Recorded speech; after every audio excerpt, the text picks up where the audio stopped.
Hello students, welcome to GRD classes. तो आज के इस लेक्चर में हम स्टार्ट करेंगे that is L R circuit और you can say R L circuit. इसमें आर जो है हमारा रजिस्टर है और एल जो है वो एक इंडक्टर है। तो दोनों के कॉम्बिनेशन से हमने एक नया टॉपिक बनाया है that is are L circuit. अब आर एल सर्किट में हमारे पास इस तरीके से एक रजिस्टर है और ये एक इंडक्टर है which is connected by an AC supply इस तरीके से, ठीक है। तो यहाँ से जो है करंट I पास हो रही है which is I not sine omega T. अब ये दो रजिस्टर्स हैं क्योंकि इसका रेजिस्टेंस कितना है XL, इसका कितना है R। तो इसके अक्रॉस जो वोल्टेज होगी बच्चों वो V ऑफ R होगी क्योंकि सीरीज कॉम्बिनेशन में जब रजिस्टर्स लगे होते हैं तो करंट सेम होती है और वोल्टेज डिफरेंट होती है। तो अगर इसका वोल्टेज V आ रहा है तो इसका कितना हो जाएगा V ऑफ L, है ना। अच्छा, अब एक और बात, जब ये करंट, अब रजिस्टर के केस में हम पढ़ के आए हैं voltage and current are in same phase. तो पहले तो मैं करंट की एरो इस तरीके से दिखा देता हूँ कि करंट दोनों में सेम है। क्लियर है बच्चों? अगर करंट दोनों में सेम है तो रजिस्टर के केस में जो वोल्टेज होगी वो भी इसी डायरेक्शन में होगी। क्यों होगी? क्योंकि दोनों के जो फेज डिफरेंस है वो सेम था। In the case of inductor voltage और करंट में 90 डिग्री का डिफरेंस था क्योंकि करंट 90 डिग्री पीछे थी, दैट इज लैग कर रही थी, और वोल्टेज 90 डिग्री आगे थी। तो अगर वोल्टेज आगे थी तो मतलब V ऑफ L इस डायरेक्शन में बनेगा इंडक्टर के केस में, दैट इज L। तो इंडक्टर के केस में वोल्टेज लीड करती है और करंट लैग करता है।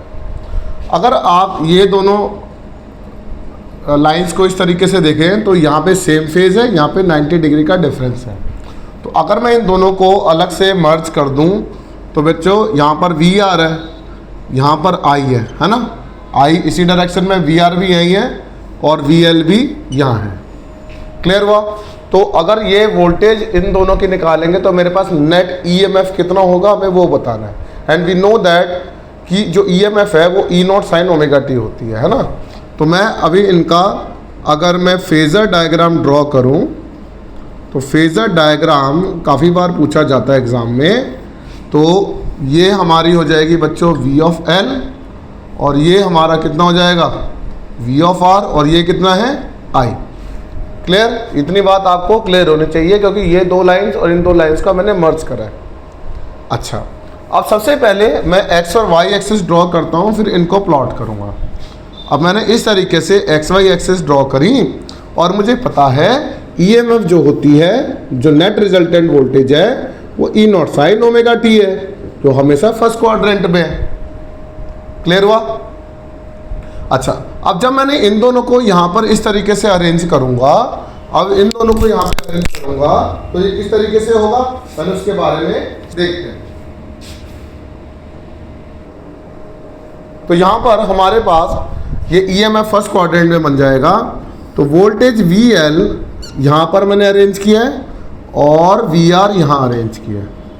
आप बोलोगे सर आपने यहाँ पर इस तरीके से अरेंज क्यों नहीं किया? मैंने इसलिए अरेंज नहीं किया क्योंकि जब वोल्टेज इसके अंदर लीड कर रही है, इसमें सेम फेज में है, तो दोनों का डिफरेंस किसी फाई एंगल पर होना चाहिए, किसी फाई एंगल के फेस पर होना चाहिए। तो एक बार फिर से ड्रॉ करके दिखा देता हूँ मैं इसे। ये XY एक्सिस इस तरीके से प्लॉट करनी है।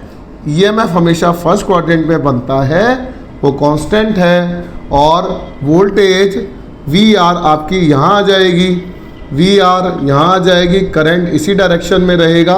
इसको इस तरीके से अरेंज करा है क्योंकि EMF इसके बीच में आएगी क्योंकि इन दोनों के कॉम्बिनेशन से बना है। अब ये कितने एंगल पर है? That is phi. तो आपने यहाँ से इसको इधर बनाया, इसको इस डायरेक्शन में बनाया। अगर ये VL है तो इतना पार्ट आपने VL बोला है तो ये वाला पार्ट भी आपका VL कहलाएगा।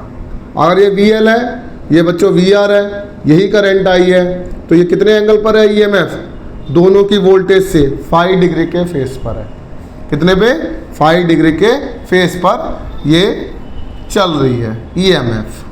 अच्छा, अब इतना अगर आपने ड्रॉ कर दिया तो पैरेललोग्राम लॉ लगा लो। Using parallelogram law we can say ये जो EMF है ना वो V of R plus V of L है। V of R plus V of L की बराबर हो जाएगा, क्योंकि VL यहाँ है, VR यहाँ है। तो अब यहाँ पर इसको पाइथागोरस भी लगा लो यहाँ पर, तो EMF का स्क्वायर यहाँ पर हो जाएगा V ऑफ R का स्क्वायर V ऑफ L का स्क्वायर।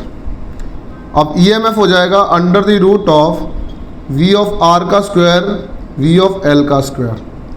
EMF हो जाएगा V ऑफ R, V क्या है I into R, you can write I into R का होल स्क्वायर। VL कितना है I इंटू R, इसका R कितना है XL है, I इंटू XL का होल स्क्वायर।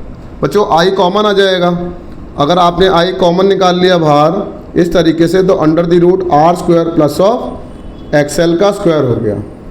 बच्चों E बाई I की रेशो रेजिस्टेंस होती है, अगर E बाई I की रेशो रेजिस्टेंस होती है तो इसके अंदर हमने नया नाम दिया दैट इज रेजिस्टेंस का दो के कॉम्बिनेशन के साथ, दैट इज इम्पीडेंस। तो Z जो है वो इम्पीडेंस है जो under the root of R square plus of XL का स्क्वायर है। तो Z रिप्रेजेंट कर रहा है इम्पीडेंस, इम्पीडेंस की यूनिट भी रेजिस्टेंस ओम की बराबर है, ये इतना याद रखेगा। तो Z जो है वो under the root R square XL को क्या लिख सकते हैं बच्चों, ओमेगा L का स्क्वायर, और इस पर न्यूमेरिकल पूछे जाते हैं इसलिए बता रहा हूँ। R स्क्वायर XL होता है 2 पाई फ्रिक्वेंसी L का होल स्क्वायर। अब रेजिस्टेंस आ गया, EMF आ गया, तो हम करंट को भी फाइंड आउट कर सकते हैं।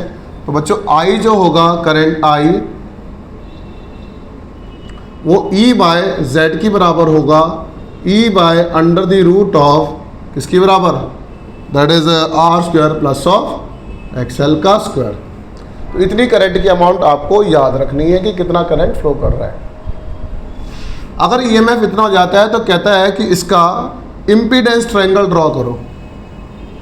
तो इम्पीडेंस ट्रायंगल कॉम्बिनेशन में ही बनेगा और कहीं नहीं बनेगा। तो ये वाला जो ट्रायंगल है इतना E, VL और R वाला, तो इसको आप बाहर निकाल लो। तो जैसे बनाए हैं बिल्कुल वैसे ही बनाना। काफ़ी स्कूलों में टीचर्स इसको कट कर देते हैं, बट बिल्कुल सेम बनाओगे तो आपको पूरे मार्क्स मिलेंगे। ये बच्चों Y है, ये एंगल फाई है, और EMF जो है बच्चों हमारा ये वाला पार्ट है क्योंकि ये हमारा VL है। क्लियर हुआ? अगर ये इम्पीडेंस ट्रायंगल आपने ड्रॉ कर लिया तो आपसे फेज एंगल पूछ सकता है वो, दैट इज फाई। तो फेज एंगल जो होगा हमारे पास tan फाई होगा, वो परपेंडिकुलर बाय बेस है। परपेंडिकुलर आपका VL है, ये VR है। अब इसी को और सिंप्लीफाई कर लेंगे, VL होगा I into XL, I into R, I से I cancel, XL by R, XL होता है omega L by R, omega कितना है 2 पाई फ्रिक्वेंसी L बाय R। तो इस तरीके से हम फेज एंगल पे न्यूमेरिकल को कैलकुलेट कर पाएंगे। तो आई रिक्वेस्ट इतना कंटेंट आपको ड्रॉ करना आना चाहिए, बिल्कुल सीधा सीधा क्वेश्चन होता है। तो रिक्वेस्ट है इसको ढंग से प्रैक्टिस करें। Thank you very much.